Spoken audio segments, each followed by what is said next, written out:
please.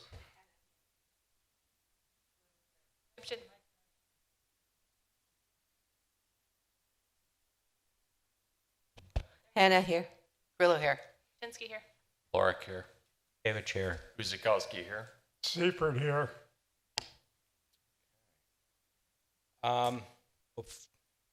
Approval of minutes of October 11th, 2022.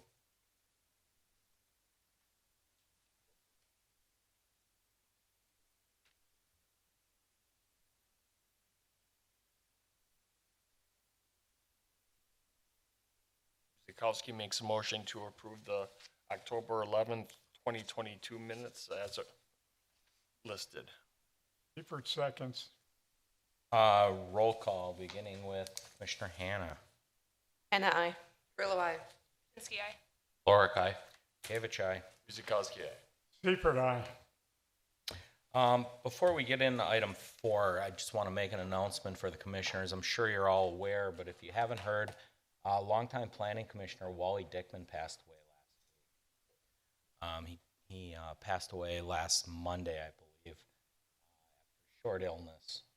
They had a little memorial for him on the weekend. I seen Fred there. For those of you that don't know, Wally served, better than 20-some years on planning and probably coupled in another 15, 20 on parks along with his wife. And I specifically remember when Wally decided to step down, his wife Mary Ann stepped down from parks. Together they had close to 80 years combined board and commission time, years on the city boards and commissions. So he'll be sorely missed. But I did want to make you all aware, Christine, that was actually his spot down there. Wally was always the first one anchored down there. So again, our condolences to the family. He was a great asset to the city and won't be forgotten. That will get us to item 4, which is significant common council actions. We're listing none. And then Board of Housing and Zoning Appeal actions, there's currently none. Item 6 is our quarterly Parks Recreation Commission action, and we'll get our next report shortly before Christmas, December 13th, 2022. That'll get us to item 7A. That's our first and only public hearing, and it's a sign appeal for a proposed sign. Would allow the applicant to install 2 extra signs. We'll get the official reading of it. They're wall signs to the west elevation of the LabCorp tenant space at a multi-tenant industrial building on a property at 140 East Rawson. So Carrie, would you like to read that in, please? City of Oak Creek notice of public hearing before the Plan Commission. A public hearing for a sign appeal will be held October 25th, 2022 at 6 p.m. in the Common Council Chambers. The appellant is Mark Garowitz of LabCorp. Tax key number is 733-999-1001. Property location is 140 East Rawson Avenue. The request is a variance from Section 170609D, which states only individual tenants with their own exterior entrance shall be permitted 1 wall sign. Plan Commission may permit end cap tenants in multi-tenant buildings an additional wall sign if it fits in with the architectural design of the building. Individual tenants in the building and developments with internal entrances shall not be permitted a wall sign.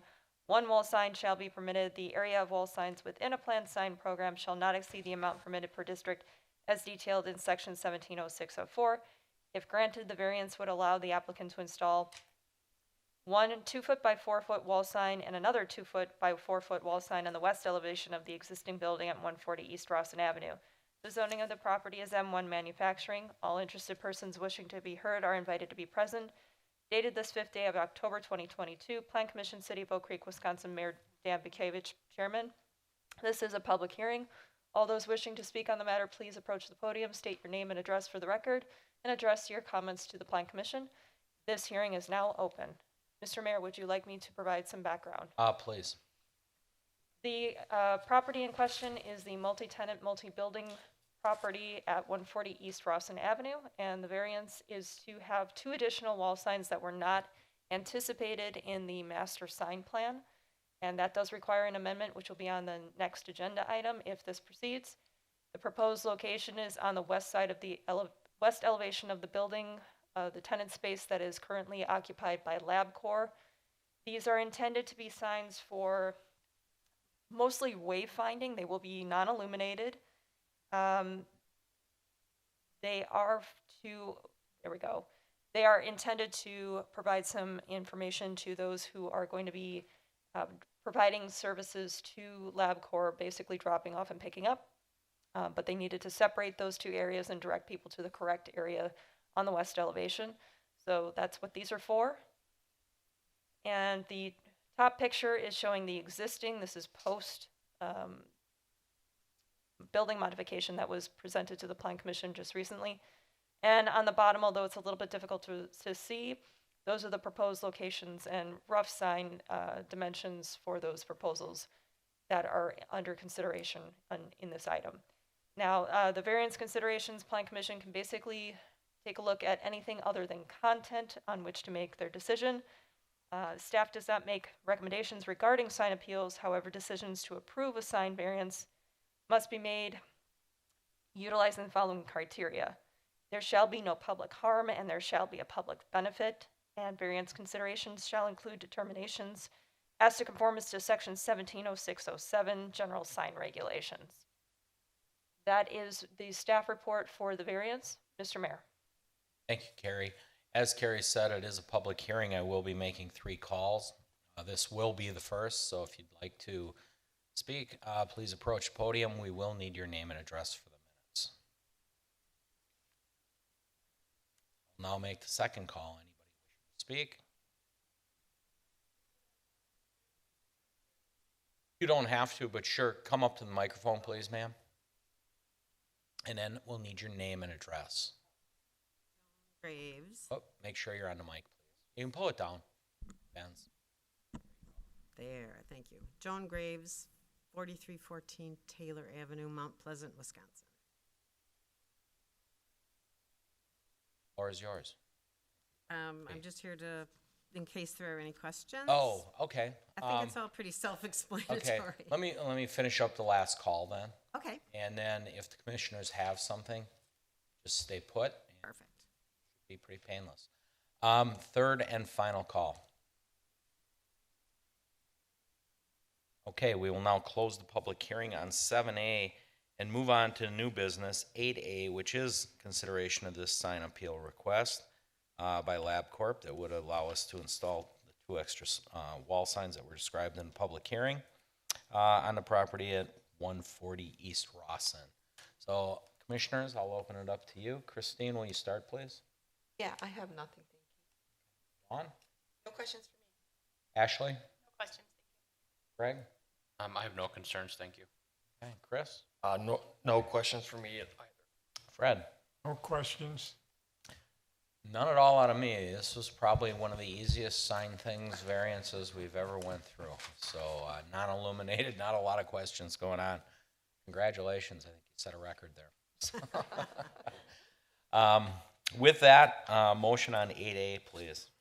Seifert moves that the planning commission approves a sign variance allowing the installation of 2 by 4 foot wall signs on the west elevation of the LabCorp tenant space in the multi-tenant industrial building on the property at 140 East Rawson Avenue. Guzekowski will second. Roll call beginning with Dawn. Grillo, aye. Clark, aye. Gavich, aye. Guzekowski. Seifert, aye. Hannah, aye. Will get us to 8B, and that is a sign plan review. It's a proposed master sign plan amended by Mark Garwitz, LabCorp for the multi-tenant industrial building on the property at 140 East Rawson Avenue. Carrie? Pretty straightforward. The request is to amend the master sign plan just to reflect the variance that was just granted. There are no other changes that are proposed at this time. And this is just the portion of the master sign plan that is being revised. All the other exhibits within the master sign plan that were included in your packets are not changing. And this is just identifying the 2 extra signs. And there is a suggested motion for consideration on the screen. Mr. Mayor. Thank you, Carrie. Commissioners, any questions? Fred, we'll start your way. No questions. Okay, Chris? Questions here. Greg? No questions. Ashley? No questions. Dawn? Nothing for me. Christine? Nothing here too. Nothing for me either. So with that, motion on 8B, please. Clark moves to approve the amendment to the master sign plan submitted by Mark Arowitz, LabCorp, for the existing multi-tenant industrial building at 140 East Rawson Avenue. Guzekowski will second. Roll call, beginning with Ashley. Kipchinsky, aye. Clark, aye. Kavich, aye. Guzekowski, aye. Seifert, aye. Anna, aye. Grillo, aye. Okay, moving right along, 8C, it is a plan review. Site and building plan submitted by Mark Reese, Heritage Funeral Homes for an addition to the existing building on the property at 7625 South Howell Avenue. Carrie? Thank you, Mr. Mayor. Plan commissioners may recall that this property was subject to a conditional use permit amendment recently. That was amended and approved by the council in May, and that was to allow a funeral home with cremation services on the property. The proposal is now to add onto the west elevation a small addition of 880 square feet for those cremation areas, the crematorium and the associated cooler room, essentially. The proposed location is located outside of all floodplain boundaries. It meets all setback requirements. It's a 22 by 40 addition that will be painted CMU to match the existing building. It does incorporate a sloped roof, a standing seam metal roof, and it's in the location as presented on the screen right now in the orange box. So again, Howell Avenue is on the right side or the east side of the property, and this is on the back of the building. The floor plan shows exactly what the addition is for. Again, 22 is the crematorium, and 23 is the associated cooler. Now, you will notice from the floor plan that this is not accessible to the exterior of the building per se. There are no windows or doors due to the nature of the proposed addition. Any access would be through the building or through the service doors that are on the north side of the building. This is one of the elevations. This is the west showing that addition. And what would be seen from the north, you can see those service doors from the south. And I did not include the east as there's nothing on the east that would be changing, and you would not be able to see the proposed addition from the east side. There are no mechanical units, but we do require them to be screened should that be that need to be added to the property for the proposal. Also, the plans did not include any indication of the existing impervious or the net increase in impervious for the addition. We will need to have that on revised plans. And there is a suggested motion for consideration on the screen. Mr. Mayor. Thank you, Carrie. Before we go to the commission, would the applicant like to say anything, or you want to just wait for questions, if any? Okay. Great, thank you. We'll start with Christine. Yeah, I'm going to ask a question, and I'm not really familiar with that process. But is there any ventilation that's required for that facility, that especially for the cremation part, that can be or should be used, or it should be used as existing? Yes. Mark, we'll need you on the mic, and name and address, please. My name is Mark Reese, and my home address is 8605 West 5 Mile Road in town of Raymond. And in answer to your question, yes, this unit's big, okay, and it uses air in two different chambers above and below where it does its work, okay, and it does need to take in some outside air to replace that. So it goes like this. But as far as the emissions are concerned, if a lot of people are concerned about that, there is no problem at all. I've been told that it gives off less emissions than a Burger King. So, Okay, thank you. yeah, you're welcome. Any other questions? Commissioners, as long Yeah, as... I have, Go ahead, Fred. the exterior, is it gonna be brick just like the rest of the building? Yes, it is. No, I believe it's going to be black and painted. Black and painted. It's black, but painted the same color. Sir, we'll need your name. My name is Mike Piney. I'm the architect. I'm at 4617 North Idlewild, Whitefish Bay, Wisconsin. And in answer to your question, sir, we're going to be painting the CMU block to match the adjacent block so it looks like it's part of the original building. Thank you. Dawn, Nothing for me. Ashley, No questions, thank you. Greg, No concerns, thank you. Chris? None either. No. I guess, Mike, you don't have to come up, but for the applicant, does it have to be sprinkled? Fire protection. I don't believe so. Mike, would you like to comment?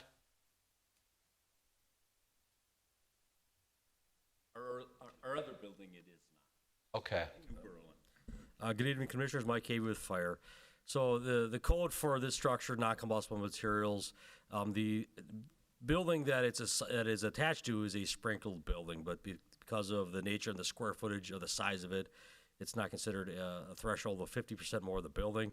And because of their specific code for crematoriums, it'll follow the construction code. Okay, thank you very much. That's all I had, so. Is there any further discussion or questions? Okay, seeing none, motion on 8C then. Clerk moves to approve site and building plans submitted by Mark Reese, Heritage Funeral Homes, for the property at 7625 South Howell Avenue with the following conditions. Number one, that all relevant code requirements remain in effect. Two, that the plans are revised to include all new impervious surfaces with the net increase noted. Three, all mechanical equipment, transformers, and utility boxes, ground building, and rooftop shall be screened from view. And number four, that all revised plans are submitted in digital format for review and approval by the Department of Community Development prior to the submission of permit applications. Seifert seconds. Roll call, beginning with Greg. Clark, aye. Gavich, aye. Guzekowski, aye. Seifert, aye. Hannah, I. Shinsky, aye. Thank you very much, guys. Thank you so much. Thanks, everybody. Item D, consideration of comprehensive plan amendment. It's a proposed amendment to the comprehensive plan of the city of Oak Creek that was adopted March 3rd, 2020, and was amended August 16th, 2022. That would change the land use and category from industrial to commercial for the property at 140 East Rawson Avenue. And I'll hand that one to Carrie for explanation. Thank you, Mayor. The current zoning of the property is M1, which is manufacturing, and as the Plan Commission knows, there are several conditional use permits that have been granted to this particular property. The proposal is to change the land use category and map within the comprehensive plan from industrial to commercial. There is also a future proposed building to complete this development. It was on the original plans for the property. That's Building A. And that would be if this Plan Commission recommends the comprehensive plan to be amended and it is adopted by the Common Council, the building would be designed to accommodate more commercial type tenants in that building.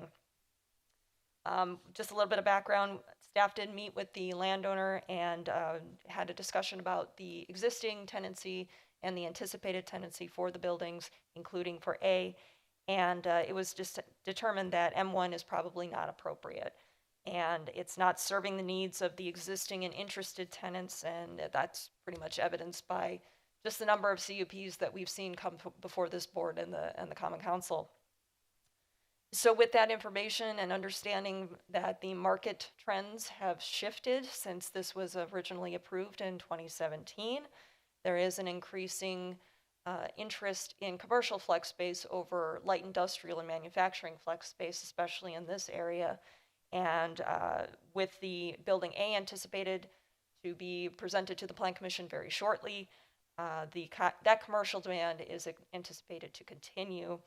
And the anticipation of that building and, moving forward with a commercial designation, again, understanding that there would be other reviews that would be required. The goal is to potentially reduce the amount of CUPs that would be required for this particular development and the tenants within it. So if we're shifting to a more commercial, recognizing that pretty much 75% or more of the existing tenants in the building would probably fit under a commercial zoning, we're expecting that to continue and potentially reduce the number of conditional uses that would be required for future tenants. However, just need to make the disclaimer that if this is approved, it's not an endorsement of any plans. Future reviews, of course, will be required. It does require a majority of the entire Plan Commission, as this is a comprehensive plan amendment. A little bit more history on the property. In 2007, it was rezoned from B4, which is highway business, to M1, as there were plans that were presented for approval for a Goodwill Industries Center for Work and Training facility on the property. Unfortunately, that never came to fruition, and although at the time the comprehensive plan should have been amended, it was an oversight. That was corrected in 2017 when the plans for this development came before the Plan Commission, and the comprehensive plan was also amended to reflect that appropriate use of the property as it was determined during that time. So as the market was trending more toward manufacturing flex space, that's what the comprehensive plan was amended to in 2017. However, since then, we've seen about 6-7 conditional use permits that have been required for this property. So again, trying to kind of change that trajectory, making it more of a conforming development with conforming uses, it is now looking like a commercial designation is more appropriate. So this is what the current comprehensive plan looks like. As you can see, the area includes a mix of industrial, that's the purple. There's some commercial on Howell Avenue, that's the red. Immediately south, that's identified for future redevelopment as business park potentially. That's in blue. And you will notice that there are some streets that are identified in there. That's actually from a very, very old platted subdivision that has never been constructed. So that's why the potential for a business park in this area as a redevelopment opportunity exists. The yellow indicates that that would be appropriate for single-family detached to remain as such. And of course, you can see that beyond these boundaries, there are some open space areas and some floodway areas. Also, this is a utility easement right in here. That's the pink. It's identified as utility and railroad. That's actually owned by the county. So there are two options. And before we get into the options, just note that there are single-family residential properties that are existing in the area, most notably immediately south and to the southeast. There's manufacturing to the north, and that's YRC predominantly. That's immediately to the north. It's actually sharing some boundaries with this property. Commercial, again, along Howell Avenue to the east. There's some commercial that's actually identified to the west as well. I'm sorry, Howell Avenue obviously is to the west. Commercial to the east is actually Midwest Twisters. Single-family residential, again, county and open spaces to the south and southeast. There's some city-owned open space, some commercial, and also manufacturing in the southwest quadrant of Howell and Rawson, and that's part of the North Branch extension. So the two options that are on the screen right now. One is on the left-hand side, and that would be changing just this property from industrial to commercial. And that was the request of the landowner, as they only have real requesting authority for the property that they can control. However, staff recognizing that just changing one parcel in the overall scheme of manufacturing or industrial identified in the comprehensive plan is probably not necessarily the best way to proceed forward. Also recognizing that there are commercial businesses and uses along Howell Avenue. So on the right-hand side is actually staff's extension of the original request by the applicant to include the three properties that are immediately at the corner there.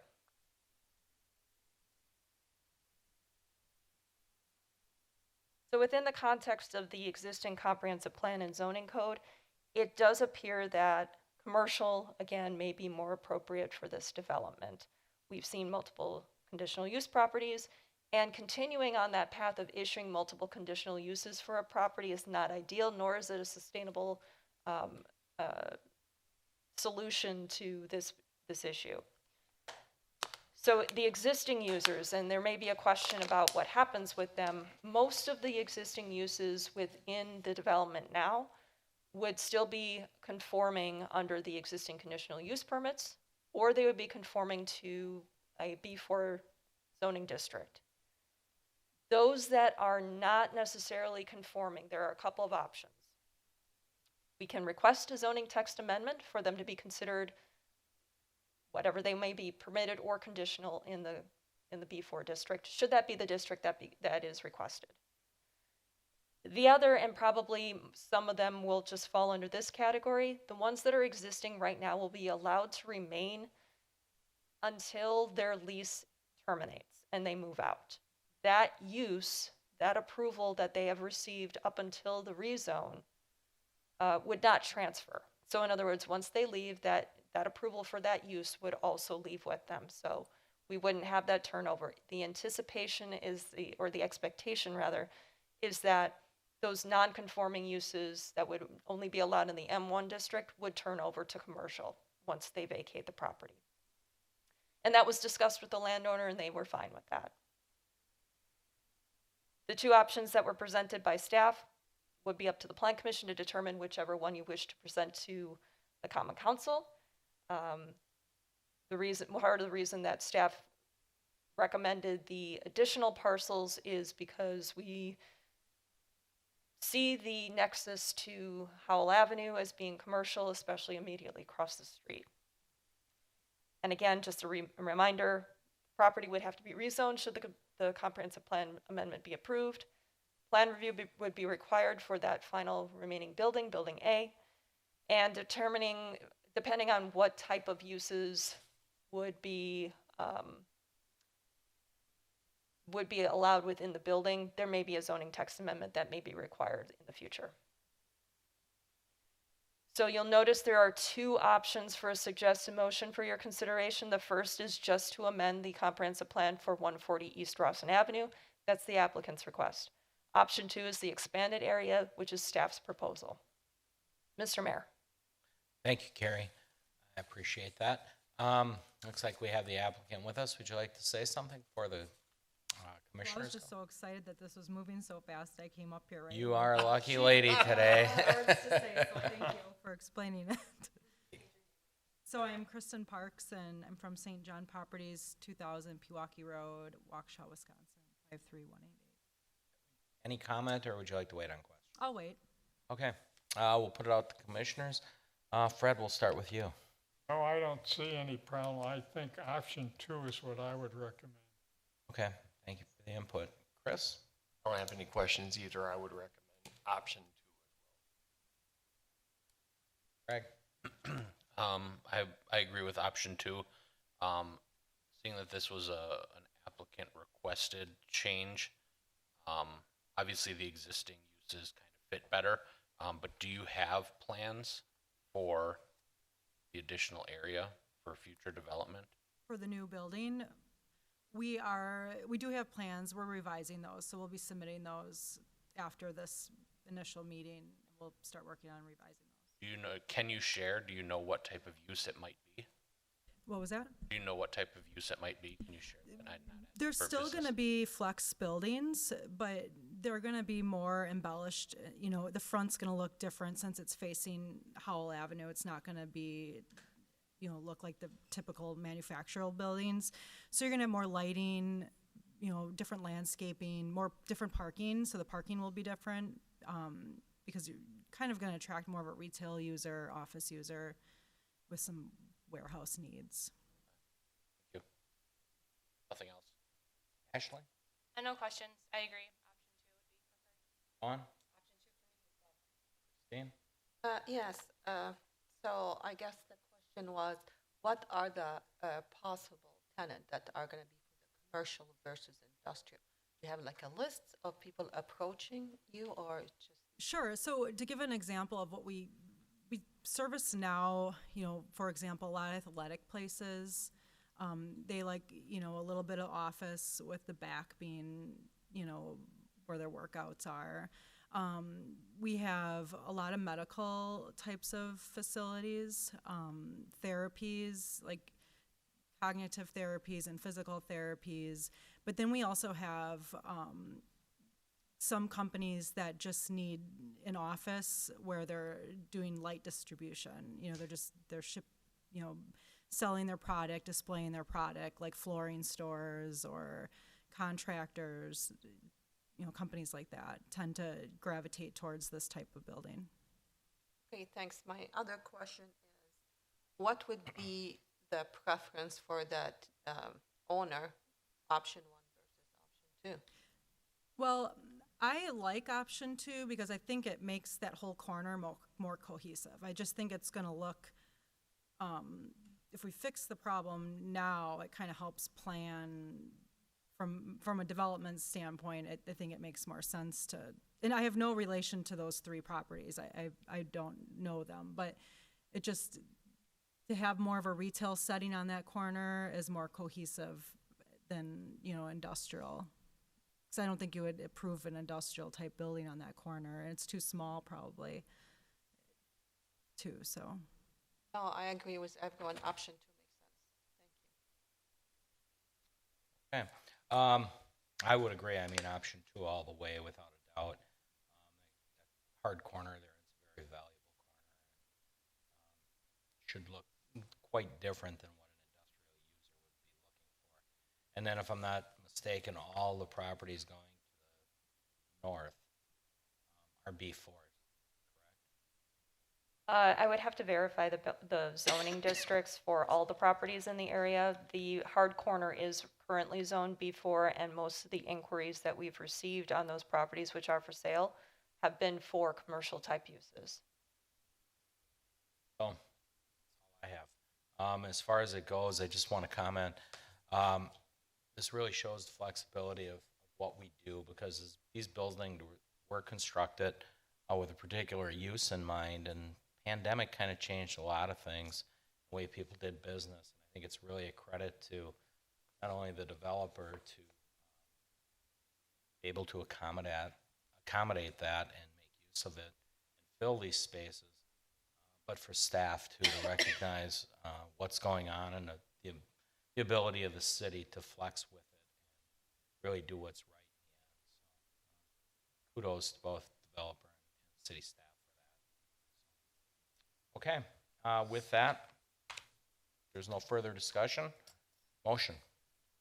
Seifert moves that the Plan Commission adopts Resolution 2022-5, amending the land use plan category in the comprehensive plan, City of Oak Creek, adopted March 3rd, 2020, last amended August 16th, 2022, from industrial to commercial for the properties at 112, 120, 124, and 140 East Rawson Avenue, following review and adoption by the Common Council. Guzekowski, a second. Roll call. I will begin. Bukevich, aye. Guzekowski. Seifert, aye. Anna, I. Shinsky, aye. Lorick, aye. Okay. Thank you.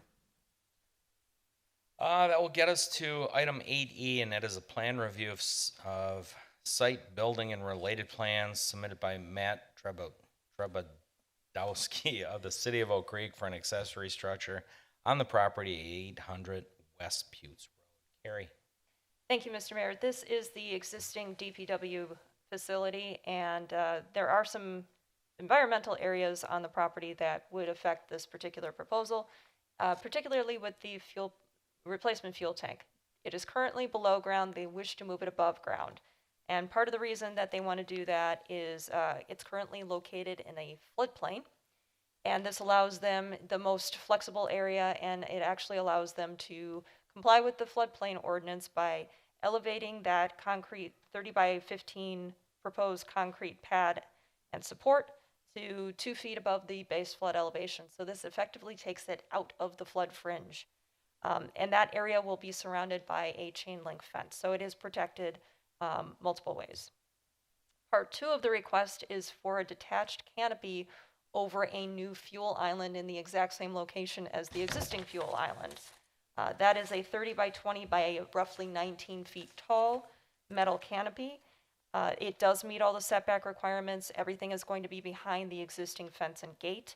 And there was a question that had been raised by email from one of the residents of the subdivision to the north, Glen Crossing, as to the visibility of the proposed canopy, particularly when it comes to lighting And if we take a look at the proposed area, you'll notice that there are two or three buildings in the vicinity that actually would help to block the visibility even from that subdivision. And DPW went out to the site today and did a test. They put a bucket loader right next to the location of the canopy and went out to the subdivision at the end of that trail next to the property owner who raised the concern, and they were unable to see the bucket loader ladder. So that was blocked mostly by the existing buildings.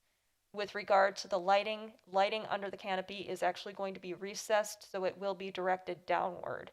That should reduce the visibility even more so than you would typically see from, let's say, a gas station. The fascia of the canopy itself is not going to be illuminated. Recessed cans underneath are going to be utilized. So this is the proposed location. This is the existing location of the fuel island. It's going to be replaced. They're actually going to be salvaging some of the materials there to be reused. And the location of the fuel tank is in the gray area here. And this is just an idea of what the canopy looks like, pretty basic. It's just going to be a metal canopy over the fuel island.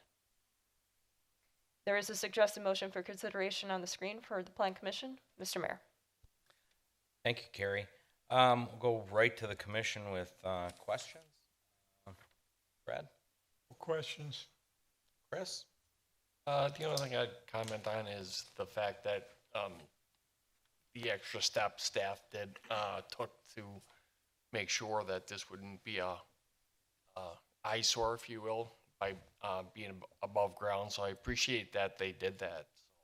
Hopefully that helps satisfy some concerns. Greg? No questions, thank you. Nothing from me, thank you. Don? Me. Christine? Nothing for me. I was just trying to look how it looks from the residential area by map, but No, Carrie did comment. I was also copied on the email as well. So as Chris pointed out, great job by our city staff out there to make sure that it is out of sight. I did get a phone call from one other individual. They were notified because of the 300-foot rule. They're on the cul-de-sac. I believe that's Wildwood over there. But after explaining, he had talked to staff and he was very satisfied with what was going on. Fire, I'm sure you have, if you want to comment, please do. But we are going, just for the public's knowledge, we do currently have underground tanks that service DPW vehicles, fire and police, as well as city vehicles, and they aren't going above ground. And there is no leakage to them. They're just getting near end of life, and we're replacing. So, Mike, any comments on the safety of how these things will go? Mike Avey with Fire. No other comments. Obviously, kind of maybe a biased opinion because the first responders will have opportunities to the coverage over the fuel stations is a benefit, I think, for the folks that use the fuel islands. And as far as the environmental or any concerns, I think that is an improvement from the current status of where the tank's located. I would agree. And again, it's no fun. They do have to fuel up their squads and their service vehicles in the rain right now. So. Thank you. And the snow. Thank you, Mike. Seeing no further discussion or questions, motion on E. Clerk moves to approve site and building plans submitted by Matt Trebatowski, City of Oak Creek for the property at 800 West Putes Road with the following conditions. 1, that all relevant code requirements remain in effect, and 2, that all revised plans are submitted in digital format for review and approval by the Department of Community Development prior to the submission of permit applications. Seifert seconds. Roll call, beginning with Chris. Guzekowski, aye. Seifert, aye. Anna, aye. Grillo, aye. Shinsky, aye. Lorick, aye. Gavich, aye. That'll get us just to adjournment. Before we adjourn, we did have Fall Fest this weekend. It was a huge success, and we also wrapped up the farmers market. Dawn, you want to say anything? I'm going out to breakfast on Saturday morning for the first time in 24 weeks with my husband. Yeah, no. It was a fantastic year. The numbers look as if we have grown by 85% from the year prior. So it is, the numbers are looking extremely Great. well. Plus, we believe that we welcomed probably 6,000 people to Drexeltown Square on Saturday. Nice. It was incredible. Yeah, I Um, did. It Got to was spend great. some time there, and it was really family orientated event. It showed the effort that went in there. Then one last thing, it is Halloween weekend here in Oak Creek.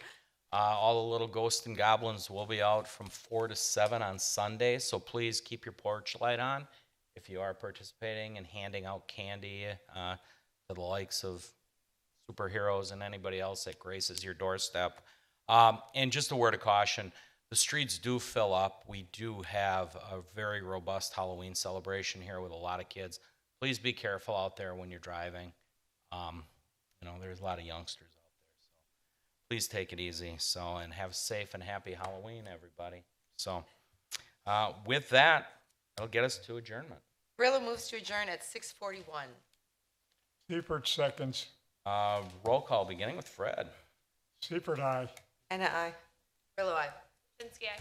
Oric, aye. Gavich, aye. Guzekowski. Okay, that is it. Thank you, staff, IT, Carrie, as always, and fire. Appreciate the time and effort you put into this. You make our job so much easier.